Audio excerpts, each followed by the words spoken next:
भंडाऱ्यामधील सार्वजनिक वाचनालय येथे आर्ट ऑफ लिव्हिंगच्या माध्यमातून जागतिक महिला दिन आणि क्रांतिज्योती सावित्रीबाई फुले यांच्या स्मृतिदिनानिमित्त होतकरू महिलांचा सत्कार करण्यात आला होता। यावेळेला महिलांना स्मृतिचिन्ह न देता लक्ष्मी तरूचे झाड देण्यात आले। लक्ष्मी तरू झाड हे कॅन्सरसाठी उपयुक्त असल्याचं, मानवी जीवनात त्याचा नक्की फायदा होईल या हेतूने या झाडाचे वाटप करण्यात आल्याचं आयोजकांनी सांगितलं। ही झाडे खास बेंगलोर आश्रमातून मागवली असून कॅन्सरसाठी उत्तम औषधी असल्याचं आयोजकांनी स्पष्ट केलं। यावेळेला आयोजक, आर्ट ऑफ लिव्हिंग परिवाराचे सदस्य आणि महिला उपस्थित होत्या।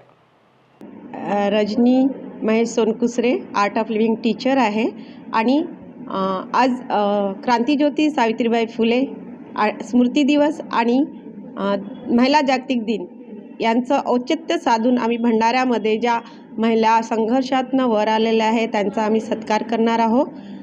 आणि उद्देश एकच आहे आमचा की महिला ह्या कुठंच आता कमी लेखल्या जाऊ नयेत आणि सावित्री आईनी जो आम्हाला शिक्षणाचा ठेवा दिलेला आहे, मोलाचा ठेवा दिलेला आहे, त्याचा आम्ही परिपूर्णपणे त्याचा उपयोग करून अजून आपल्या भारतभूमीला कसं समोर न्यावं आणि आमच्या हितासाठी जे करता येईल अशा महिलांचा आम्ही सत्कार करणार।